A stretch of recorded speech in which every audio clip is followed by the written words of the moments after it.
जैन आगम उपासक दशाओं के हिंदी अनुवाद उपासक दशा के 5वीं कहानी 5वें श्रमणोपासक चुल्ल शतक की कहानी में आप सबका स्वागत है। उस समय आलभिका नाम की नगरी थी। वहां का राजा अजीतशत्रु था। वहां एक धनाढ्य गृहपति रहता था। उसका नाम था चुल्ल शतक। उसकी पत्नी का नाम था बहुला। वह गृहपति उस नगर का प्रभावशाली व्यापारी था। वह 18 करोड़ हिरण्यों का स्वामी था। स्थायी कोष, व्यापार, व्यवसाय और गृह संचालन में उसने 6-6 करोड़ हिरण्य लगा रखे थे। आय के साधन अनेक थे।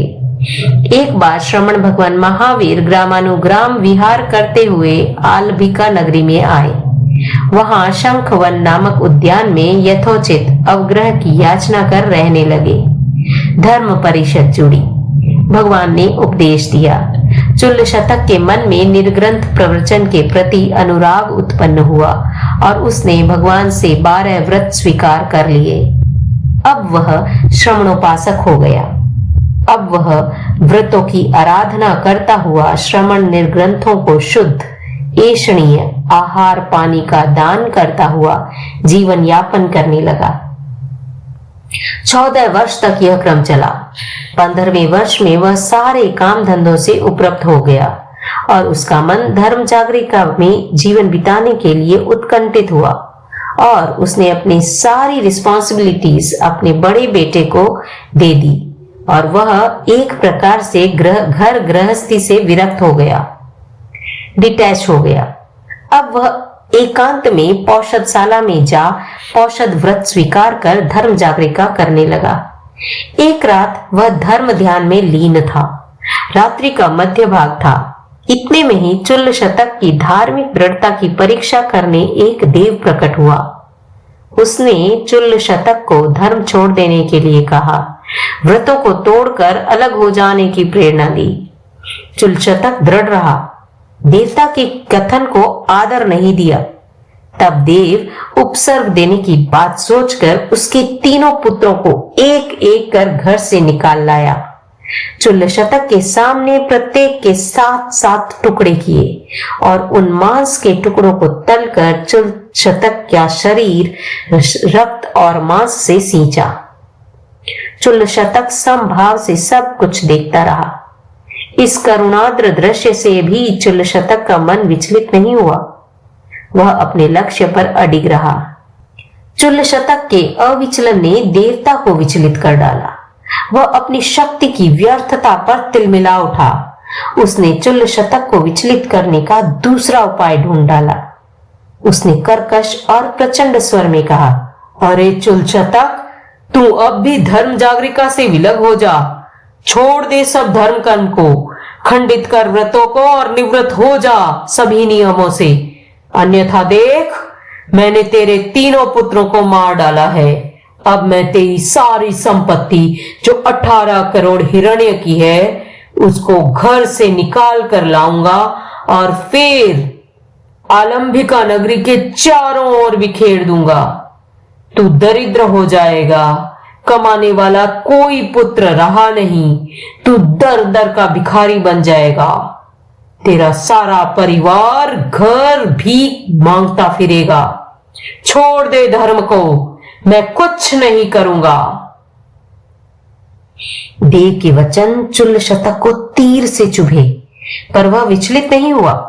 देव ने तीसरी बार वैसा ही कहा। तीसरी बार देव के वचन सुनकर चुल्ल शतक का मन हिल गया। दरिद्र जीवन का परिहास करता हुआ एक अट्टहास उसके कानों में सुनाई दिया। दरिद्रता जीवन का अभिशाप है। यह बोध पाठ बार बार उसकी स्मृति पटल पर नाचने लगा। उसने सोचा, क्या मेरी संचित जमा की हुई सारी संपत्ति नष्ट हो जाएगी? क्या मैं दर दर का भिखारी बनकर जी सकूंगा? मेरी पत्नी का क्या होगा? तीनों बेटे मारे गए। अब धन कमाने वाला कौन होगा? मैं भी बूढ़ा हो गया हूं। मुझे मेरी संपत्ति की रक्षा करनी ही होगी। यह विचार उसके दिमाग को कुरेदने लगा। मन उचट गया। उसने सोचा यह अनार्य पुरुष कुछ अनर्थ घटित करे, उससे पूर्व ही मैं इसको पकड़ लूं, बांध लूं। यह सोचकर वह उस पुरुष को पकड़ने दौड़ा। पुरुष देव था, वह अदृश्य हो गया। चुल शतक के हाथों में आया खंबा। चिल्लाहट सुन पत्नी बहुला उठी। चिल्लाने का कारण पूछा। चुल शतिक ने सारी घटना बता दी। बहुला बोली, देवानुप्रिय, सब देव माया थी। अब आप स्वस्थ होकर पुनः धर्म जागरिका में लगे और जो व्रत भंग का दोष हुआ है उसका यथोचित प्रायश्चित करें। चुल शतक ने दोष शुद्धि के लिए यथोचित प्रायश्चित किया और पुनः धर्म जागरिका में लग गया। क्रमशः एक एक कर उपासक की 11 प्रतिमा को स्वीकार कर उसका सम्यक पालन करता हुआ जीवन यापन करने लगा। एक दिन उसने सोचा, आज भी धर्म के प्रति मेरे मन में उत्साह और अनुराग है। मेरे में उत्थान, कर्म, बल, वीर्य, पुरुषार्थ, परामर्श, पराक्रम, श्रद्धा और धैर्य है। इन सब के अतिरिक्त आज धर्म के पथ प्रणेता भगवान महावीर विद्यमान हैं। वे जिन हैं पथ दर्शक हैं। उनकी उपस्थिति का लाभ उठाकर मैं भी अपना आत्महित साध लूं। यह सोचकर चुल शतक श्रवणोपासक अनशन की तैयारी करने में लग गया। शरीर सूख कर कांटा सा हो गया। तपस्याएं चल रही थी। 20 वर्ष तक उसने श्रवणोपासक का व्रती जीवन जिया। अंत में 1 मास का अनशन कर उसने शरीर त्याग दिया। वह मरकर अरुण सिद्ध विमान में देव बना। 4 पल्योपम की आयु पूरी कर महाविदेह क्षेत्र में उत्पन्न हो वह सिद्ध होगा, ऐसा भगवान ने कहा। इस पूरे प्रसंग में एक मार्मिक पहलू उभर कर सामने आता है। आदमी सब कुछ सहन कर सकता है, पर धन का विनाश सहन नहीं कर सकता। यह मानवीय दुर्बलता है कि प्रत्येक मनुष्य का धन के प्रति मोह है, आसक्ति है, लगाव है। यह पहले भी था, आज भी है। पुत्रों की निर्मम हत्या ने चुल शतक को विचलित नहीं किया, पर धन के विनाश की युक्ति सुनकर वह विचलित हो गया। धन के प्रति व्यक्ति का आकर्षण होता है। आपको यह कहानी कैसे लगी हमें कमेंट बॉक्स पर लिखकर जरूर बताएं। और इस कहानी से आपने क्या प्रेरणा ली यह भी हमें कमेंट बॉक्स पर लिखकर बताएं। अगर आपको यह कहानी अच्छी लगी तो इसे ज्यादा से ज्यादा शेयर करें और धर्म लाभ लें। धन्यवाद।